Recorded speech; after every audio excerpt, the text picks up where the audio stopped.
ክርስትናን አያውቅም ሲሉ ውሸታቸውን ይመስለኝ ነበር። ዛሬ ከፊት ያየሁት ወላሂ ስለ አምላክ መመለስ አይችልም። ቀጥታ ቁርአን ላይ ይንጠለጥላል። በቃ እሺ፣ ያ ነው አምላክህ ሙቷል አልሞተም? አንዱ አምላክ ሲሞት ሰማይና ምድርን ማን ይጠብቅ ነበር? ያችን መልስ መልሳት። አምላክህ ሙቷል አልሞተም? መለኮት የሚሞት አይደለም። ለመለኮት መሄድ፣ መምጣት፣ መሞት፣ መራብ፣ መጠማት እነኚህ ሁሉ አይነገሩለትም። ኢየሱስ ክርስቶስ አምላክህ ሙቷል አልሞተም? ስለዚህ ኢየሱስ አምላክ አይደለም ማለት ነው። ምክንያቱም አምላክ አይሞትም እያለን ነው። አላሁ አክበር፣ አዳምጥ። አላሁ አክበር። ሞት ምን ማለት ነው? ሞት ማለት ምን ማለት ነው? ሞት ማለት ምን ማለት ነው? ሞት ማለት ምን ማለት ነው? አዳምጥ። ሞት ማለት ምን ማለት ነው? ጥያቄ ግልጽ አድርገው። ያንተ ተራ አይደለም። ያንተ ጥያቄ ጨርሰሃል። ስለዚህ አምላክህ ሞቷል ወይ ይላል። አምላክ የሚሞት አይደለም ማለት በተዘዋዋሪ ለምን አልኩ? ደቂቃ አልኳል። ቀጥል፣ ልመልስልህ። ደቂቃ ባያልቅም ልጨምርልና ልመልስልህ። ደቂቃ የምትይዘው ገና ነው። አዳምጥ እስኪ። አዳምጥ የምትለኝ እኔ ተናገርኩ። መልስ ልስጥህ። አዳምጥ። ጠየቅከን። አምላክ በመለኮቱ በባህሪ የሚሞት አይደለም። ለክርስቶስ ግን ስጋው ቃል ስለሱ ስትናገር በስጋ የተገለጠው ከሆነ በስጋ ሞተ፣ በመንፈስ ግን ሕያው ሆነ ብለን ነው የምንናገረው። ሜይ ቢ ይህንን ማታውቀው። በመለኮት ሕያው ሆነ የሚላለ እኔ ስለ መንፈስ አይደለም። በመንፈስ ሕያው ሆነ ምን ብዬ ጠየቁ? መለስኩለት። መለኮት አይሞትም ለምን ትላለህ? ለምን ያላልኩትን ለምን ትላለህ? አዳምጥ። እኔ የጠየቅኩህ ሌላ። አዳምጥ። እኔ የጠየቅኩህ ሌላ። ያላልኩትን ለምን ትላለህ? ስለዚህ አዳምጥ። እሺ ልመልስልህ። የእኔ ተራ ነው የምጠይቅህ። አዳምጥ። የእኛ መልስ አታውቀውም። ና ተማር፣ ኡስታዝ ተማር። እሺ ና፣ የእኔ ተራ ነው። ወዴትም አትሄድም። ና ሚዩት አድርገው። ደቂቃውን ያዘውና ልመልስልህ። እኔ ቮለንተር ጥያቄን አዳምጥ። አምላክህ ሞቷል አልሞተም? በግልጽ ተናገር። አምላክህ ሞቷል አልሞተም? ጎበስ። ስለዚህ ሚዩት አድርግ። ሞት የሚለው አንተ ጋር ያለውና እኛ ጋር ያለው የተለያየ ስለሆነ እሱም ሞት የእስልምናው ነው የምጠይቀን፣ የኛ ነው። ያንተ አምላክህ ሞቷል ወይንስ አልሞተም? ሞት የሚባለው የእስልምናው ነው ወይንስ የኛ ነው? ክርስትና ላይ አምላክህ ኢየሱስ ክርስቶስ የክርስትናው ሞት ምን ማለት ነው? ሞት ማለት በክርስትና ምን ማለት ነው? ወዴትም አትሄድም። አምላኬ ሞቷል ብለህ ዛሬ ደቂቃው ሚዩት አድርግና ላስረዳ።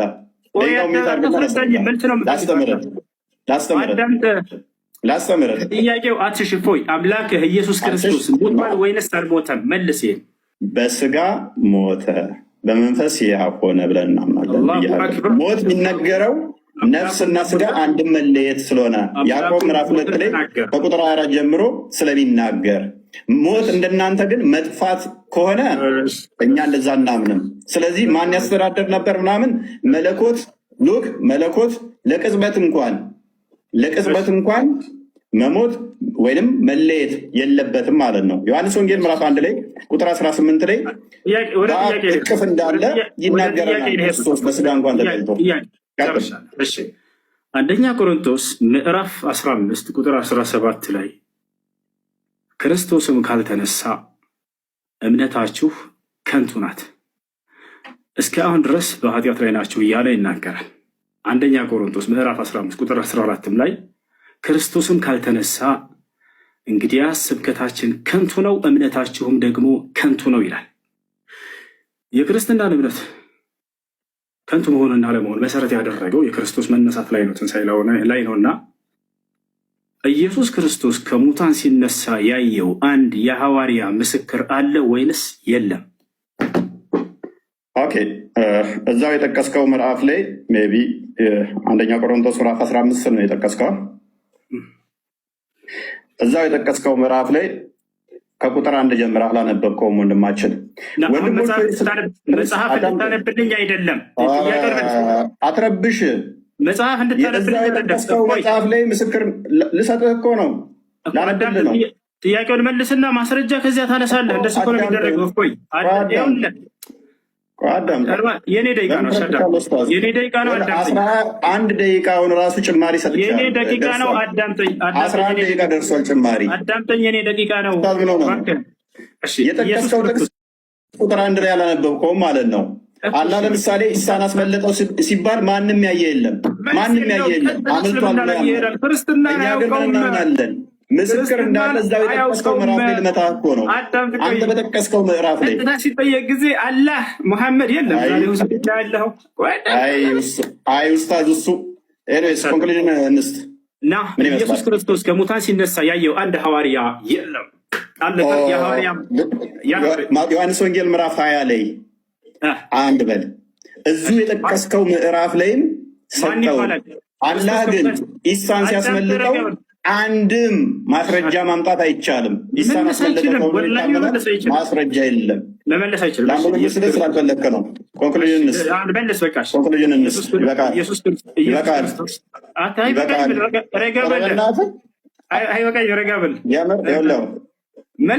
ጭማሪ ራሱ 10 ደቂቃ አንተ አይደለም ደቂቃ ነው የምትይዘው። ያው እኔ ይዣለሁ አሳይሃለሁ። እኔ አሳይሃለሁ። ያው ኦኬ ስንት ደቂቃ? 9 ደቂቃ 10 ደቂቃ እየሆነ ነው። ጥሩ ትቀልዳለህ አንተ ኡስታዝ፣ ይመችህ። ኢየሱስ ክርስቶስ ከሙታን ካልተነሳ ክርስትናችን ከንቱ ነው፣ ስብከታችን ከንቱ ነው፣ እምነታችንም ውሸት ነው ብሏል ጳውሎስ። ስለዚህ ክርስቶስ ከሙታን መነሳቱን ያየ አንድ የሐዋርያ ምስክር አለ ወይንስ የለም? እፎይች መልሳት። እሺ ቆይ አዳምጣ አንዴ። ዮሐንስ ወንጌልን አላነበብኩም። አለ በደንብ አለ። ማን ይባላል? የሐዋርያ ከሙታን ሲነሳ ያየው እኮ አዳምጣ ማስረጃ ስለተሰጠኛለህ። እፎይ ማን ይባላል? ያየው ሐዋርያ ማዳመጥ ማትፈልገው? ያው እያዳመጥኩ ነው። ጥያቄ መልስ። ማንም የሐዋርያ ያየው እኮ ነው ስላዩትም እኮ ነው። እንደገና ቤታቸው ይገባል እኮ ጥያቄ መልስ። ከሙታን ሲነሳ ያየው አንድ ሐዋርያ ማን ይባላል? ማን ይባላል? ከሙታን ሲነሳ ያየው ለምንድን ነው የማትረጋጋው? አዳምጥ በሚል ቃል አትደበቅ። ማን ይባላል? ከክርስቶስ ከሙታን ሲነሳ ያየው ሐዋርያ ማን ይባላል? ጎበዝ። እሺ አዳምጥ። እንደ ሞት አምኗል። መነሳቱን አይተዋል አላዩም ነው ጥያቄው። አላልኩህም። ሲነሳ ያየው አንድ ሐዋርያ በቃ መልስ የለውም። ወላሂ መልስ የለውም። አይመልሰውም። አንተ አይደለም አይመልሰውም። አዳም ይኸውልህ ላንብብልህ። ስለዚህ አዳም በዚያም ሰዓት ተነስተው ወደ ኢየሩሳሌም ተመልሱ፣ ከእርሱ ጋር ነበሩ። ጌታም በእውነት ተነስቷል፣ ለስምዖንም ታይቷል እያሉ በአንድነት ተሰብስበው አገኟቸው። ዮሐንስ ወንጌል ምዕራፍ 20ንም ከቁጥር 1 ጀምር አንብበው እነ ስምዖን እንዴት እንዳገኙ ከዛ በኋላም ደግሞ እንዴት እንደታየላቸው ተገልጿልና ቅድም የጠቀስከው ምዕራፍ ላይ በደንብ እዛው ያስቀምጠዋል።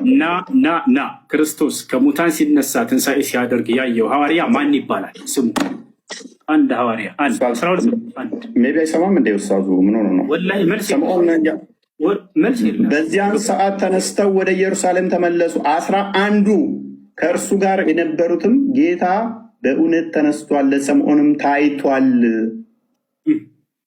ኢየሱስ ክርስቶስ ከሙታን ሲነሳ ያየው ማን ይሄን እየተናገራለሁ? መረዳት አትችልም እንዴ ኡስታዝ? መረዳት አትችልም? መልስ የለም። ያን የሐዋርያ ስም መናገር አይችልም። ምክንያቱም ይህንንም ሲነጋገሩ ኢየሱስ ራሱ በመካከላቸው ቆሞ ሰላም ለእናንተ አላቸው። አየህ አይደለ? አንድ አሜት አድርጋ አሁን መልስ ደቂቃን አልጨረስክም። አሁን ደቂቃ ተረጋጋ። ያው እየቆጠረልህ ነው 11 ደቂቃ ደርሶታል። አሁንም እንደገና አስጀምሬልህ 7 ደቂቃ እየሄደልህ ነው።